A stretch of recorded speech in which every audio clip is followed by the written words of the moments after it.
Vamos passar para o próximo jogador que foi muito bem, que foi o Dallin Levitt. Ele teve uma temporada importante nos bloqueios, nos tackles, liderou o Packers em tackles de special teams e foi um cara que se destacou muito sob o comando do Bisaccia. Ô Igor, já que foi você que fez a pauta, já emenda aí e fala do Leavitt, que eu sei que você gosta muito dele. Então, se eu falei do Bisaccia, um cara, e isso não é eu que estou falando, é os jogadores que falaram também, que trabalharam com o Leavitt. Um cara assim que exerce uma liderança dentro do vestiário gigante. E aí dá para entender por que o Bisaccia falou lá pro Gucci, vai lá e contrata o cara, porque esse cara é importante para o Special Teams. E a hora que a gente viu o poder de liderança dele na unidade ali, se refletiu numa melhora significativa no Special Teams, né? Porque tanto que o Rodgers elogiou muito ele, né? Que vê no Leavitt um poder de liderança que motiva os jogadores a serem melhores.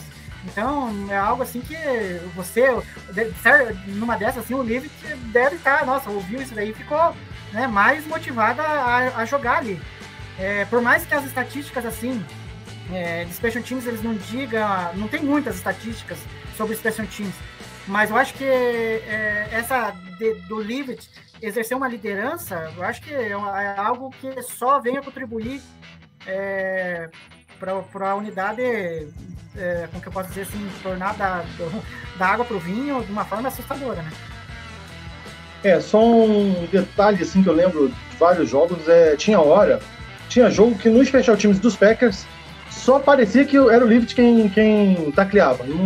De vez em quando aparecia outro, mas ele parecia meio que onipresente nas nossas jogadas de retorno.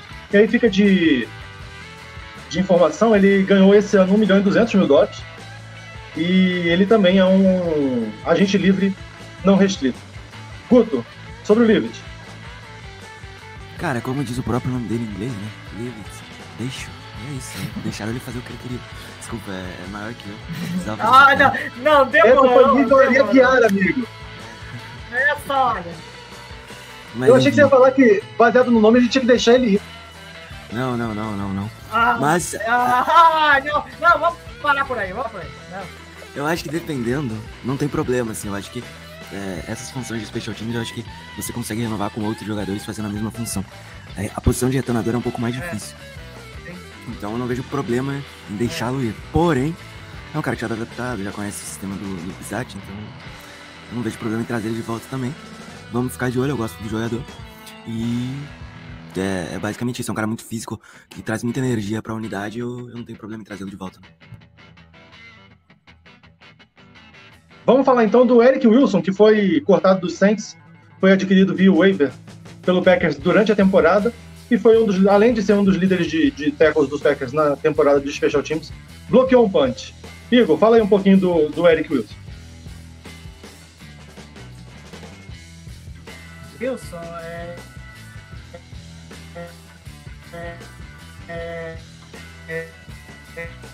que ninguém sabia dele direito no Packers, e aí o Packers viu uma oportunidade de trazer ele, e depois eu fui ver as estatísticas. No PFF ele sempre teve as maiores notas atuando no Special Teams, né? E enfim, eu vendo aqui o Guto, olha, meu Deus, Wilson! Eu não resisti agora. Nossa, desenterrou o filme. Eu não resisti. O Guto ficou me provocando aqui, aí eu não resisti. Enfim, o Wilson, né? Enfim, é um cara assim que nem eu tava falando, foi fundamental. Foi uma coisa inacreditável que ele bloqueou um punch. É uma coisa assim que, cara, né? O cara já chegou mostrando a que veio. O que é bloquear um punch? Foi um punch contra o Jets. Não, cara! O Rodolfo, faça a conta, cara. A hora que a gente... Eu acho que nesse dia era eu que tava cobrindo o jogo. Cara, no Twitter, aí eu vi, cara, nossa, isso daí o quê? Nossa, em quantos anos o Packers não bloqueava um punch? Sabe? Então eu acho assim que o Wilson foi mais um acerto do Gucci, com o Bisaccia, que viram uma oportunidade de mercado ali e trouxeram ele, né? E ele acabou contribuindo um punch bloqueado. com tackles ali. E olha que foi um cara que, de todos os tackles que ele fez, ele não errou nenhum. E a gente sabe que você ir lá taclear o cara é muito fácil de você ter um erro, porque o cara pode fazer uma jogada ali de habilidade e escapar. E na hora que os retornadores iam tentar passar pelo Wilson, o cara era derrubado no chão. Né? O Wilson teve um salário de 800 mil e também agente livre de restrito, ou seja, ou a gente consegue renovar todo mundo, ou a gente vai fazer uma reformulação total na nossa sala de Special Teamers. Exceto pela nossa escolha de 7ª rodada, que vai ser o nosso assunto de agora, o Guto. Aí eu quero ver você botar videozinho no nosso chat aqui da firma para ver se vai ter alguém gritando Carpenter! Nossa escolha de 7ª rodada foi o terceiro do time em tackles e foi o 14º jogador dos Packers no Special Teams com mais snaps. E, assim, eu acho que foi uma boa escolha, não só pela questão dos Special Teams, que foi porque o Bisaccia draftou ele, mas eu gostei de algumas coisas que eu vi dele como safety. Pode falar do Carpenter, Guto. O Tariq Carpenter aí era um híbrido de safety com linebacker, né? Quando a gente falou isso da classe do draft. Eu sei que vocês estão rindo que eu mandei no chat, mas enfim, vou tentar seguir o raciocínio aqui. O Tariq Carpenter teve bons números em 2022. Ele segue aí, eu acho que tem como acrescentar mais alguma coisinha nesse jogo dele. Eu gostei, é bem verdade que eu gostei mais do Rudy Ford, que a gente vai falar depois, mas o Carpenter ele foi um cara bem sólido para uma primeira temporada. Para quem vem da universidade, já é jogado numa unidade defensiva e principalmente numa unidade de Special Teams nova, né? Bora ficar de olho nessa evolução dele, que tem tudo para dar certo em 2023, mas foi um cara extremamente sólido, que possa agregar mais. E pra concluir, não, Igor, não, Mr. Magu, mas para o cego, o Rick Bisaccia é a visão. Para o que tem sede, a água. Para o cansado, é o repouso. Se o Rick Bisaccia tem 100 fãs, eu estou entre eles. Se o Bisaccia tem um fã, esse sou eu. E se o Bisaccia não tem fãs, eu não existo. Eu não sei se o Guto já tinha copiado isso, mas ele digitou numa rapidez. Ele digitou no nosso chat. Tá copiado então... Ah, tá. Porque eu ia ficar impressionado com a rapidez da sua datilografia. Um termo bem das antigas. Mas é um pouquinho. A minha datilografia não é tão... É quase nessa velocidade. Acho que se eu digitasse, seria nessa velocidade. Igor, sobre o Carpenter. Não mudou. Eu ia ser tonto aqui, esquece de abrir o microfone. Sobre o Carpenter, eu me lembro que nas lives que a gente fez falando sobre a classe do draft, a gente falou do Carpenter ser um cara que foi uma escolha do Bisaccia também, né? Foi lá na 7ª rodada e era um cara para atuar especificamente no Special Teams, né? Até porque em Georgia Tech ele era se não me engano, se eu me lembro, ele era o cara ali, o capitão que liderava a unidade. E eu acho que a vinda do Leavitt, acho que foi meio que para dar experiência pro Carpenter, tanto que os dois acho que foram os caras ali que foram o ponto focal ali na hora de orientar os Special Teams, o posicionamento dos bloqueios e tudo tal. Tanto que a história do Carpenter é meio louca, né? Porque era um cara que a gente não sabia se ia fazer roster, né? A gente tinha dúvidas se ele ia fazer roster. E no final das contas, ele acabou indo, né? E teve um papel importante. Foi o 14º com mais snaps no Special Teams, então, e foi um dos líderes em tackles também. Fora que, enfim, para quem também não lembra a história, na época ele ficou tão feliz de ser draftado pelo Packers porque ele é um torcedor do Packers, né? Então, na época até ele falou que se sentiu honrado de tá carregando o G, como diria o Aaron Jones, né? Para encerrar, os jogadores de Special Teams que não são kicker e punter, a gente tem que falar do Rudy Ford. Aí eu faço uma ressalva de que o Rudy Ford foi muito importante em alguns momentos na defesa também. E ele teve 2 interceptações importantes no jogo, que eu não lembro qual, o Igor vai lembrar, porque ele é mais novo e a memória dele é melhor que a minha. E um fumble forçado, o que a gente também não sabia o que era. O último fumble forçado que eu lembro dos Packers foi do Clay Matthews no Rashomon Hall no Super Bowl 45. Brincadeira. Nossa, o cara voltou 20 anos, não lembro.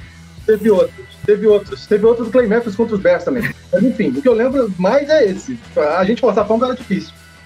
Agora, por falar em forçar fumble, vocês já entram na polêmica também, porque até o que Janik foi começar a receber, o que a gente sofreu de fumble retornando o chute também foi brincadeira, não. Mas falem do Rudy Ford, ele também é agente livre e restrito, tá? É bem legal que o Rudy Ford, me lembrou um filme, né? Ford vs Ferrari, inclusive, fica aqui.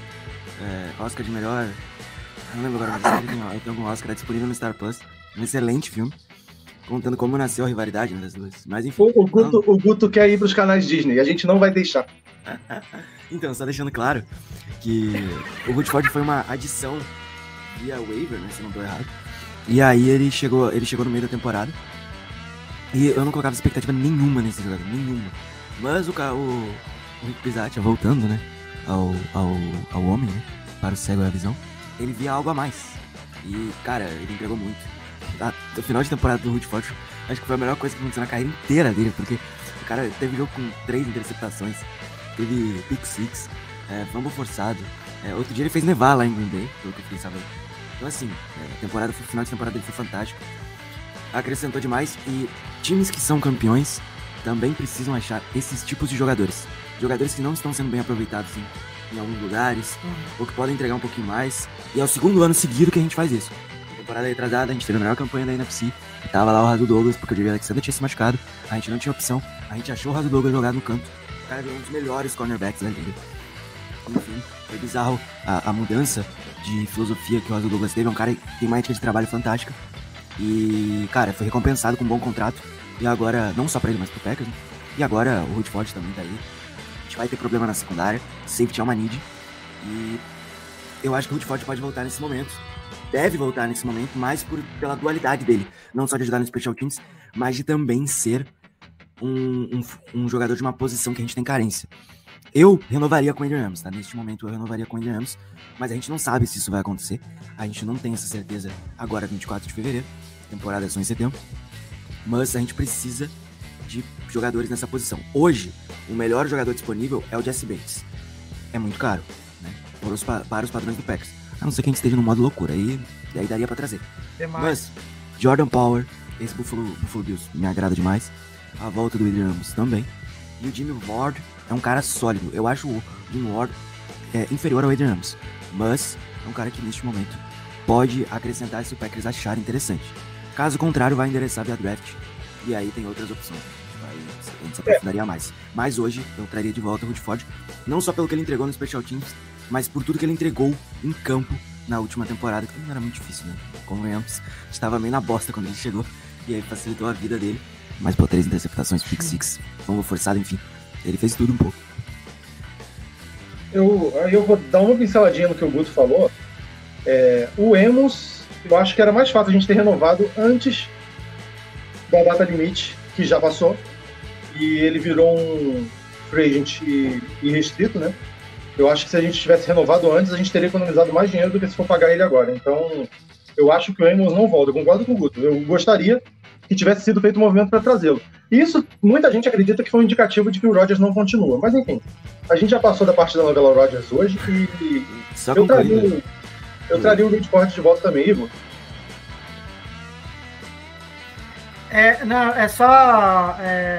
A história do Rudy Ford é uma coisa, assim, bizarra.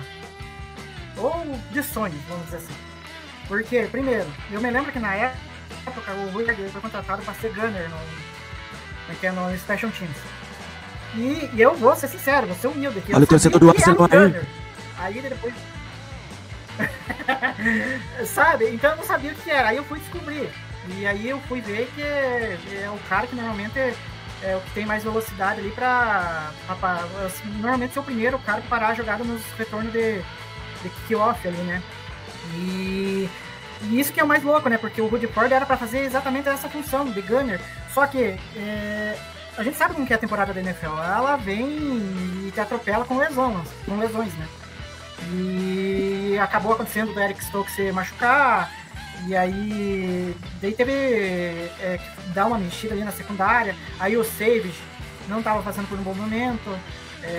Bom momento, aí eu tô sendo humilde, meu Deus do céu. Ele não faz uns 2 anos que não tem um bom momento nesses 2 últimos anos. Ainda tô sendo bondoso com ele. Eu diria que tá faltando ser mais selvagem, né, Igor? Por que eu deixei, né? Mas enfim. Aí o Amos, tipo, que nem a gente falou, é um jogador espetacular, mas nessa temporada ele também teve uma queda de rendimento ali, e aí teve os dois não tão legal. Aí teve que mexer na secundária por causa do Stokes. Aí sobrou pra quem? Pro Rudy Ford, porque os outros lá, você ia confiar nos outros que estavam lá? Não dava, né? Então o Rudy Ford acabou tendo que segurar o rojão ali, e teve 2 interceptações contra o Dallas Cowboys, né? E a terceira não vou lembrar, Rodolfo. Eu acho que eu vou ter ficado devendo. Mas contra o Dallas, ele teve 2 interceptações espetaculares em momentos chaves do jogo ali. E é o cara, assim, que o mais engraçado de tudo é que ele teve, pelo PFF, ele teve a nota mais alta da defesa em determinados jogos, e ele teve a pior nota em outros jogos.